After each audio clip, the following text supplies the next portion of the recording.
الرحیم الحمدللہ رب العالمین والصلاة والسلام علی سید المرسلین وعلی آلہ وصحبہ اجمعین۔ حضرات محترم، آج ہم نے سورہ رعد، سورہ ابراہیم، سورہ حجر اور سورہ نحل کا کچھ حصہ تلاوت کیا ہے۔ آج کی منزل میں شروع کے اندر اللہ رب العالمین نے مومنین کی کچھ صفات بیان کی ہیں، اور بڑے خوبصورت انداز سے کہ جو اپنے عہد کو پورا کرتے ہیں اور اللہ سے جو ہے وہ اللہ کی خشیت اختیار کرتے ہیں، اللہ کا خوف اپنے دل کے اندر رکھتے ہیں اور اس عذاب سے اپنے آپ کو جو ہے وہ بچانے کی کوشش کرتے ہیں، اور جنہوں نے جو اس اللہ کی رضا کو حاصل کرنے کے لیے صبر کا راستہ اختیار کرتے ہیں، تو قیامت کے دن جو ہے وہ ایک تو ان کے لیے جنت کا اللہ رب العالمین نے اعلان کیا، اور ساتھ میں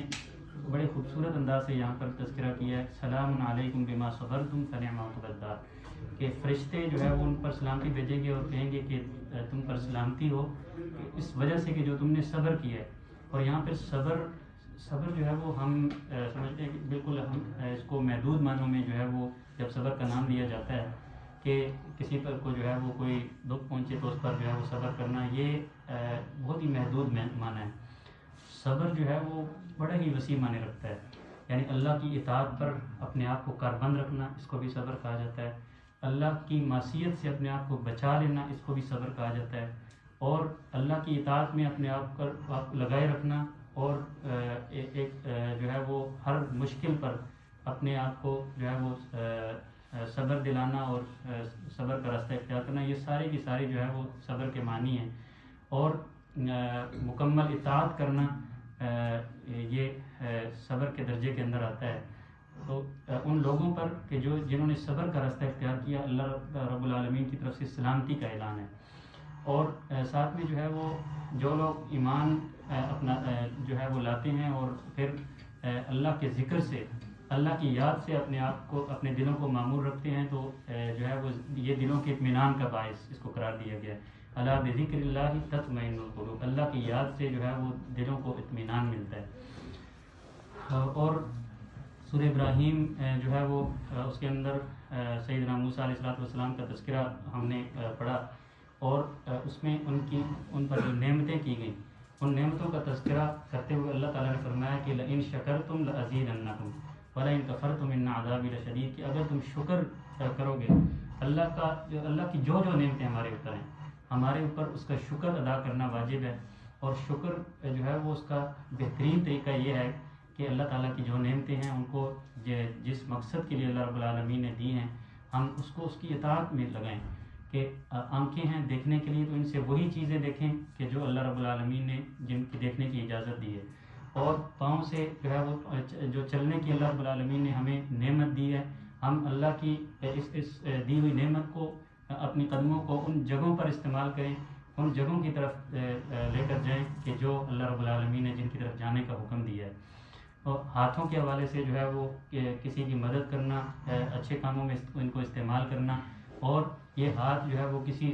ظالم کے ساتھی نہ بنے، تو اس چیز سے اپنے آپ کو بچانا، یہ ساری کی ساری یہ شکر کے اندر آتی ہیں۔ لئن شکرتم لأزیدنکم، اگر تم اللہ تعالیٰ کی قدردانی کرو گے تو اللہ تعالیٰ اس سے بہتر قدردان ہے، لیکن اگر ناشکری کا راستہ اختیار کرو گے اور کفر کا راستہ اختیار کرو گے تو پھر اللہ کی پکڑ بھی جو ہے وہ بڑی سخت ہے۔ اور یہاں پر شیطان کا تذکرہ کیا گیا کہ شیطان قیامت کے دن وہ کہیں گے کہ ان لوگوں سے کہ جو ان کے پیچھے چلتے رہے ہیں، جو ان کی پیروی کرتے رہے ہیں، تو شیطان اس دن کہے گا کہ اپنے آپ کو ملامت کرو، مجھے ملامت نہ کرو، میں تمہیں جو ہے وہ کوئی پکڑ کر جو ہے وہ کہیں کسی طرف لے جانے کا جو ہے وہ میں نے اس کی کوشش نہیں کی تھی، بلکہ تم اپنی مرضی سے جو ہے وہ میرے اس جو ہے وہ راستے پر کہ جس کی طرف میں دعوت دیتا تھا، تم اس کی طرف اپنی مرضی سے جو ہے وہ چل کر آتے تھے۔ اور یہاں کلمہ طیبہ کی بات کی گئی ہے کہ کلمہ طیبہ کی مثال بڑے خوبصورت انداز سے دی گئی ہے کہ کلمہ طیبہ کی مثال ایسے ہے جیسے ایک درخت ہوتا ہے، وہ سایہ دار بھی ہوتا ہے، پھل پھول بھی اس پہ اگتے ہیں، وہ پھل دیتا ہے، اور جو ہے وہ لوگ اس کو چھاؤں کے لیے بھی استعمال کرتے ہیں، اور اس سے بہت سارے فوائد جو ہے وہ سمیٹتے ہیں۔ لیکن دوسری طرف کلمہ خبیثہ جو ہے اس کی مثال ایسے ہے جیسے جھاڑ چھنکار اور کانٹے، اور وہ تو کوئی بھی اچھی بات کلمہ طیبہ جو ہے وہ اس کی مثال ایسی ہے جس طرح سایہ دار درخت، جو ہمیں اپنے منہ سے اچھی بات نکالنی چاہیے، جیسا کہ اللہ کے رسول صلی اللہ علیہ وسلم نے بھی فرمایا کہ من کان یؤمن باللہ والیوم الآخر فلیقل خیرا او لیصمت، کہ جو اللہ اور اس کے آخرت کے دن پر ایمان رکھتا ہے اسے چاہیے کہ وہ یا تو اچھی بات کرے یا پھر خاموش رہے۔ اور پھر یہ بھی تذکرہ کیا گیا کہ اللہ تعالیٰ کی نعمتوں کا تم شمار کرنا چاہو تو ان کو شمار نہیں کر سکتے۔ اللہ تعالیٰ کی اتنی نعمتیں ہیں، یہ جو ہماری سانس آ جا رہی ہے، یہ جو ہم آنکھوں سے دیکھ رہے ہیں، ہمارے پاؤں صحیح سلامت ہیں، تو یہ ساری کی ساری اللہ کی وہ نعمتیں ہیں کہ جن کا ہم شمار جو ہے وہ نہیں کر سکتے۔ اور سب سے بڑی نعمت اللہ رب العالمین نے ہمیں کون سی دی ہے؟ اسلام کی نعمت دی ہے۔ آپ یہاں دیکھتے ہیں کہ ہم یہاں پر چند لوگ بیٹھے ہوئے ہیں، کوئی کس ملک سے ہے، کوئی جو ہے وہ کس ملک سے، یہاں پر ایک صف کے اندر ہم کھڑے ہوتے ہیں تو آپ کو 15-20 ملکوں کے لوگ یہاں پر ملیں گے، لیکن ہمارے درمیان جو ہے وہ رشتہ کیا ہے؟ اسلام کا وہ رشتہ ہے، اور اسلام کی اس خوبصورتی نے جو ہے وہ ہمیں ایک لڑی کے اندر جو ہے وہ پرویا ہے۔ یہ اللہ تعالیٰ کی بہت بڑی نعمت ہے، اور اس نعمت کی جو ہے وہ قدر ہمیں ضرور کرنی چاہیے۔ تو اور ہم اللہ کی نعمتوں کو شمار نہیں کر سکتے، ان کو گن نہیں سکتے، اتنی زیادہ نعمتیں، تو اللہ تعالیٰ کا شکر جو ہے وہ ہم پر واجب ہے۔ اور اس کے علاوہ سورہ حجر پڑھی ہے، اس کے اندر حجر ایک بستی کا تذکرہ ہے، اس لیے اس کا نام جو ہے وہ، اور اس کے اندر شیطان کا وہ مکالمہ بھی ہے، دوبارہ اس کو دہرایا گیا ہے، اور شیطان کے حوالے سے جو ہے وہ یہ بات کہی گئی ہے کہ جو اللہ کے نیک بندے ہیں ان پر تیرا زور جو ہے وہ نہیں چل سکے گا، تیرا زور انہی لوگوں پر چلے گا کہ جو اللہ کی سرکشی پر جو ہے وہ آمادہ ہوتے ہیں، جو اللہ کے نیک بندے ہیں ان پر تیرا زور جو ہے وہ نہیں چلے گا۔ اور اللہ تعالیٰ نے اپنی رحمت کی امید بھی دلائی ہے، اور ساتھ میں اپنے عذاب سے ڈرایا بھی ہے کہ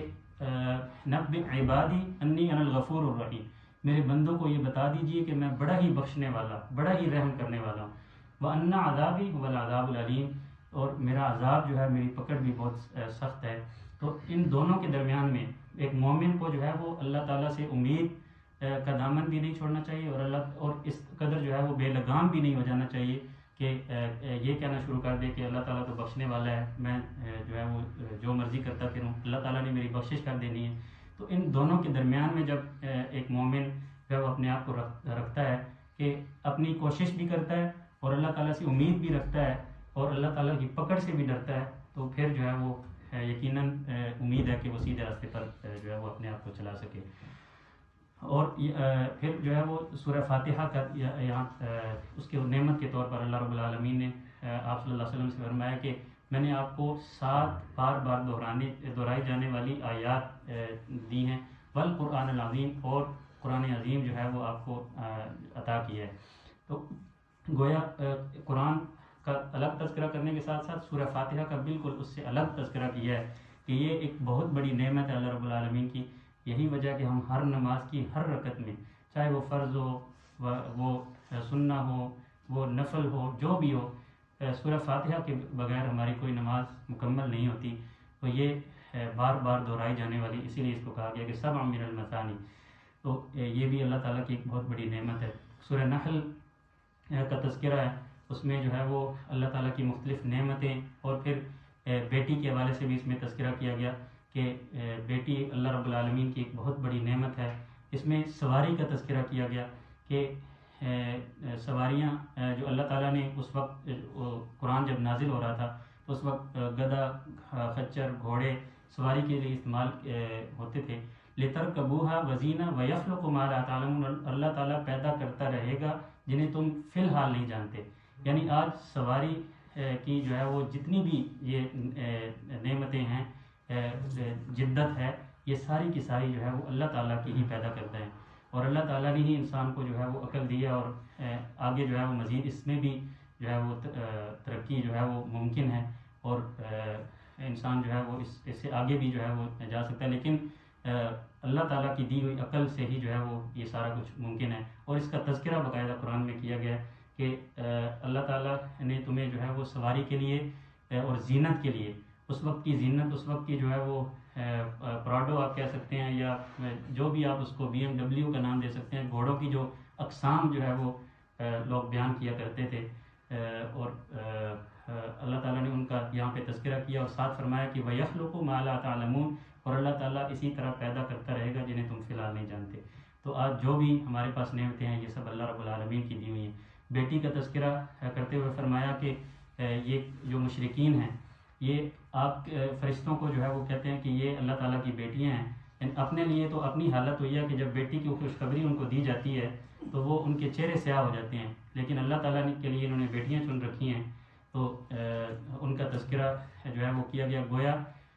جو بندہ بیٹی کے جو ہے وہ پیدا ہونے پر افسردگی کرتا ہے تو گویا اس کو وہ مشرکین کا رویہ ہے کہ اس پر جو ہے وہ افسردہ ہونا اور اس پر افسوس کرنا، جن کو بیٹی کی نعمت سے نوازا جائے انہیں اس چیز کو خوشی کا اظہار کرنا چاہیے۔ اور اللہ تعالیٰ کی یہ بہت بڑی نعمت ہے، اور اللہ کے رسول صلی اللہ علیہ وسلم کی خوشخبری ہے کہ جس نے ایک حدیث میں 3، ایک حدیث میں 2 اور ایک حدیث میں 1 بیٹی کے حوالے سے کہ جس نے اس کو بڑا کیا، پالا پوسا، اس کی تربیت کی، اللہ کے رسول صلی اللہ علیہ وسلم کے ساتھ قیامت کے دن اس طرح ہوگا جس طرح 2 انگلیاں ہوتی ہیں۔ اور یہاں پر دودھ کا تذکرہ کیا گیا کہ جانور اللہ تعالیٰ نے تمہیں جو ہے وہ عطا کیے ہیں، اور اس میں آپ دیکھتے ہیں کہ اس جانور کے پیٹ میں سے جہاں پہ گوبر بھی ہے، خون بھی ہے، اس کے اندر سے ایک صاف ستھرا اجلا اور سفید دودھ تمہیں جو ہے وہ ملتا ہے۔ تو یہ کون ہے یہ کارخانہ لگانے والا؟ اور پھر جو ہے وہ شہد کے حوالے سے بھی یہاں پر تذکرہ ہے کہ اس کے اندر جو ہے اللہ تعالیٰ نے مکھی کو، شہد کی مکھی کو جو ہے وہ وحی کی، اس کو یہ حکم دیا کہ وہ پہاڑوں پر جائے، وہ پھولوں کا رس چوسے اور پھر اس سے جو ہے وہ ایک جو ہے وہ شہد تیار کرے کہ جس میں لوگوں کے لیے شفا ہے، فیہ شفاء للناس، کہ اس کے اندر لوگوں کے لیے شفا ہے۔ تو یہ بھی اللہ تعالیٰ کی ایک بہت بڑی نعمت ہے۔ اور آخر کے اندر خاندان کے حوالے سے بھی اللہ نے جہاں جو ہے وہ بات کی ہے کہ خاندان ایک بہت بڑی نعمت ہے۔ اپنا گھر جو ہے وہ اور بیوی اور بچے، یہ اللہ تعالیٰ نے نعمت کے طور پر جو ہے وہ ان کو گنوایا ہے۔ اور آپ یہاں دیکھتے ہیں کہ یہاں کی سب سے بڑی کمزوری، جو جاپان کی سب سے بڑی کمزوری ہے، وہ خاندانی نظام جو ہے وہ تباہ ہے۔ تو اللہ تعالیٰ نے ہمیں جو ایک خاندان کی نعمت دی ہے، اس کو جتنا ہم مضبوط کر سکیں، جتنا ہم اس کو وقت دے سکیں، اپنے بچوں کی جتنی اچھی تربیت کر سکیں جو ہے وہ ہمیں اس کے لیے کوشش کرنی چاہیے، اور اس خاندانی جو ہے نظام کو ہمیں قائم رکھنے کے لیے جو ہے وہ ہر ممکن جو ہے وہ کوشش کرنی چاہیے۔ اللہ تعالیٰ سے دعا ہے کہ اللہ تعالیٰ ان سب باتوں پر ہمیں عمل کرنے کی توفیق عطا فرمائے اور قرآن کا فہم عطا فرمائے۔